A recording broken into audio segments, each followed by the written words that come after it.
Hello students, आज के session में हम जिम्नोस्पर्म्स के बारे में पढ़ेंगे। तो as you can see on the figure, ये जिम्नोस्पर्म की फ़ोटो है। एंड जिम्नोस्पर्म अगर हम वर्ड देखें तो जिम्नो का मतलब होता है नेकेड एंड स्पर्म का मतलब होता है सीड। तो जिम्नोस्पर्म्स ऐसे प्लांट होते हैं जिनमें नेकेड सीड होते हैं, मतलब इनका जो सीड होता है उसके ऊपर कोई कवरिंग प्रेजेंट नहीं होती है। ठीक है, और यहाँ फिगर में आप जो देख रहे हैं ये वाला plant, this is one of the gymnosperms जिसे साइकस कहते हैं। Then this one is Pinus and this one is ginkgo. Alright, so let us start about their characteristics and other features. तो जिम्नोस्पर्म्स जैसे कि मैंने बताया, they are plant with naked seeds. अब इनके सीड्स में कोई कवरिंग क्यों नहीं होती है? Because the ovules are not enclosed by ovary wall before and after fertilization. तो इनके जो ओव्यूल रहते हैं, ओव्यूल के ऊपर कोई ओवरी वॉल प्रेजेंट नहीं होती है। तो अगर आपने एंजियोस्पर्म्स के बारे में पढ़ा है तो वहाँ पर हम देखते हैं कि ओव्यूल के ऊपर कवरिंग होती है और फर्टिलाइजेशन के बाद जो ओव्यूल होता है वो सीड में कन्वर्ट हो जाता है और जो ओवरी रहती है वो फ्रूट में कन्वर्ट हो जाती है। तो फ्रूट के अंदर हमें सीड मिलते हैं, है ना, क्योंकि वहाँ पर ovary and ovary wall present रहती है ओव्यूल के ऊपर में।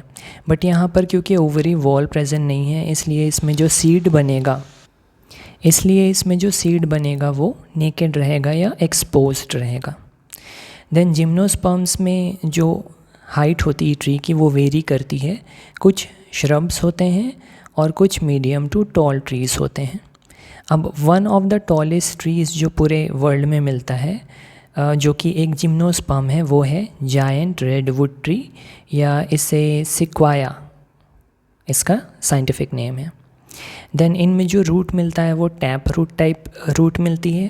टैप रूट क्या होती है? वो ऐसी रूट होती है जो रेडिकल से डेवलप होती है। अगर इसके बारे में आपको डिटेल में पढ़ना है तो आप मॉर्फोलॉजी ऑफ फ्लावरिंग प्लांट्स वाली प्लेलिस्ट में चेकआउट कर सकते हैं। अब जिम्नोस्पर्म की टैप रूट्स में हमें एसोसिएशन देखने को मिलता है फंगस के साथ और साइनोबैक्टीरिया के साथ। ठीक है, फंगस के साथ एसोसिएशन हमें पाइनस के केस में देखने को मिलेगा, इसे माइकोराइजा कहते हैं। पाइनस की जो टैप रूट होती है वो फंगस के साथ एक सिम्बायोटिक एसोसिएशन में रहती है। उसी तरीके से साइकस की बात करें तो उसमें कोरलॉइड रूट्स प्रेजेंट रहते हैं। ये स्पेशलाइज्ड स्ट्रक्चर्स रहते हैं और रूट्स जो होती है वो थोड़ी स्मॉलर इन साइज़ रहती है और इनका एसोसिएशन रहता है नाइट्रोजन फिक्स करने वाले साइनोबैक्टीरिया के साथ में। देन स्टेम्स की बात करें तो स्टेम्स ब्रांच्ड भी हो सकती है और अनब्रांच भी हो सकती है। जैसे कि अनब्रांच्ड का एग्जाम्पल है साइकस और ब्रांच्ड के दो एग्जाम्पल हैं पाइनस एंड सेड्रस। तो अभी हमने फिगर में यहाँ देखा था, ये साइकस में आप देख सकते हैं यहाँ पर कोई ब्रांचिंग प्रेजेंट नहीं है, तो ये अनब्रांच्ड का एग्जाम्पल है। पाइनस में देखिए यहाँ पर ब्रांचिंग प्रेजेंट है, ये एक ब्रांच है, ये एक ब्रांच है, तो ब्रांच्ड का example is Pinus and cedrus.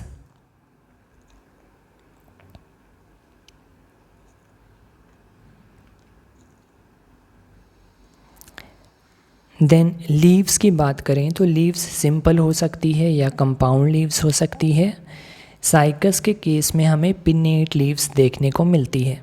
अब अगर सिंपल और कंपाउंड लीव्स या पिन्नेट लीव्स क्या होती हैं आपने नहीं पढ़ा है तो वो भी आप मॉर्फोलॉजी ऑफ फ्लावरिंग प्लांट्स वाली प्लेलिस्ट में उसका वीडियो चेकआउट कर सकते हैं, वहाँ पर आपको मिल जाएगा। नाउ इनकी लीव्स में हमें अडाप्टेशन देखने को मिलती है क्योंकि ये जहाँ ग्रो करते हैं वहाँ पर high temperature, humidity and wind होता है, तो उसको टॉलरेट करने के लिए लीव्स का शेप वेल अडॉप्टेड होता है। जैसे कि यहाँ पर कॉनिफर का एग्जाम्पल दिया है which is a type of gymnosperm. इसकी लीव्स नीडल लाइक होती है, ऐसे पतली पतली।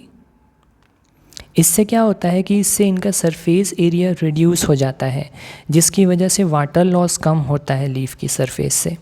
उसके अलावा लीफ के ऊपर एक थिक क्यूटिकल रहेगा। क्यूटिकल एक वैक्सी लेयर होती है लीफ के ऊपर में, तो अगर जब वो थिक हो जाए तो वो ट्रांसपिरेशन या वाटर लॉस को कंट्रोल करती है। देन इनका जो स्टोमेटा रहता है वो संकन स्टोमेटा रहता है, ठीक है। स्टोमेटा एक ओपन पोर स्ट्रक्चर रहता है। आप क्यूटिकल और स्टोमेटा भी एनाटॉमी ऑफ फ्लावरिंग प्लांट्स वाली प्लेलिस्ट में चेकआउट कर सकते हैं, ठीक है। तो ये सब की वजह से क्या होता है कि वाटर लॉस को रिड्यूस किया जाता है प्लांट के थ्रू। देन जिम्नोस्पर्म्स जो होते हैं वो हेटेरोस्पोरस होते हैं। हेटेरोस्पोरस मतलब ये 2 टाइप के स्पोर्स प्रोड्यूस करेंगे। हमने टेरिडोफाइट में पढ़ा था, वहाँ पर होमोस्पोरस एंड हेटेरोस्पोरस दोनों मिलते हैं, लेकिन जिम्नोस्पर्म्स में स्पेसिफिकली हेटेरोस्पोरस होते हैं। जो 2 टाइप के स्पोर्स हैं उन्हें माइक्रो एंड मेगास्पोर कहते हैं। ये हैप्लॉइड होते हैं क्योंकि ये मियोसिस से बनते हैं, ठीक है। ये स्पोर्स स्पोरेंजिया के अंदर प्रेजेंट होंगे, बनेंगे, और ये स्पोरेंजिया जो है वो स्पोरोफिल्स के साथ में अटैच्ड रहेंगे। अब स्पोरोफिल्स क्या होते हैं ये भी हमने टेरिडोफाइट में पढ़ा हुआ है कि स्पोरोफिल्स ऐसे लीफ लाइक अपेंडेजेस होते हैं जिनके अंदर में स्पोरेंजिया प्रेजेंट होते हैं, अटैच्ड होते हैं। देन टेरिडोफाइट की तरह इनमें स्ट्रोबिलाई या कोन्स प्रेजेंट होते हैं। अब यहाँ पर 2 टाइप के हमें कोन्स या स्ट्रोबिलाई देखने को मिलेंगे। मेल स्ट्रोबिलाई जिसे माइक्रोस्पोरेंजिएट भी कहते हैं, ठीक है। इसमें माइक्रोस्पोरोफिल होगा और साथ में माइक्रोस्पोरेंजिया होगा, क्योंकि माइक्रो स्पोर बना रहे हैं ना, तो इसलिए स्पोरोफिल के सामने और स्पोरेंजिया के सामने बस माइक्रो लग गया है। बाकी स्पोरेंजिया और स्पोरोफिल क्या होता है हमें पता है। देन जो माइक्रोस्पोर्स होते हैं वो मेल गैमीटोफाइट बनाते हैं। मेल गैमीटोफाइट फिर पोलन ग्रेन बनाता है, ठीक है, जो कि हाईली रिड्यूस्ड होता है, बस कुछ सेल्स का ही रहता है, और ये माइक्रोस्पोरेंजिया के अंदर डेवलप करता है pollen grain. Then female strobili या कोन की बात करें जिसे मैक्रोस्पोरेंजिएट भी कहते हैं, इसमें ओव्यूल प्रेजेंट रहेगा, ठीक है, जिसे मेगास्पोरेंजिया भी बोल सकते हैं, और साथ ही साथ मेगास्पोरोफिल्स प्रेजेंट रहेंगे। ये भी मेल कोन के जैसे, क्योंकि मेल के केस में हम माइक्रो लगाए थे, तो यहाँ फीमेल के केस में सब में मेगा लग जाएगा। स्पोरेंजिया के आगे मेगा एंड स्पोरोफिल के आगे मेगा। ऑलराइट, अब ये जो मेल और फीमेल कोन्स हैं ये सेम प्लांट में भी प्रेजेंट हो सकते हैं, डिफरेंट प्लांट में भी प्रेजेंट हो सकते हैं। सेम प्लांट में जिसमें प्रेजेंट रहते हैं उसका एग्जांपल है पाइनस। डिफरेंट प्लांट में प्रेजेंट रहते हैं उसका एग्जांपल है साइकस, ठीक है। डिफरेंट प्लांट में प्रेजेंट रहते हैं तो ऐसे प्लांट्स को डायशियस कहते हैं, और सेम ट्री में रहते हैं तो मोनोशियस। देन इनका जो ओव्यूल है वो कुछ इस तरीके का उसका स्ट्रक्चर होता है। ओव्यूल के बेसिकली 2 पार्ट्स होते हैं, एक न्यूसिलस होता है और उसको कवर करने वाली कुछ एनवेलप्स होता है जो न्यूसिलस को कवर किया होता है, ठीक है। तो न्यूसिलस एंड एनवेलप मिल करके ओव्यूल बनाते हैं। देन इनमें मेगास्पोर कैसे बनता है, न्यूसिलस की जो सेल्स रहती है उसमें से कोई एक सेल स्पेशलाइज हो जाती है, ठीक है, और वो मेगास्पोर मदर सेल बनाती है। मेगास्पोर मदर सेल में फिर माइटोसिस होता है और 4 मेगास्पोर्स बनते हैं। इन 4 मेगास्पोर्स में से 3 डीजेनरेट हो जाते हैं और सिर्फ एक ही डेवलप करता है, ठीक है।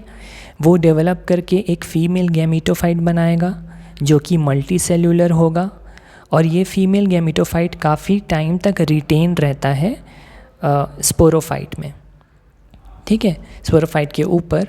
और इस गैमीटोफाइट के अंदर हमें 2 या 2 से ज़्यादा आर्चिगोनिया देखने को मिलते हैं। आर्चिगोनिया जो है वो फीमेल सेक्स ऑर्गन है जिसके अंदर गैमीट्स बनेंगे।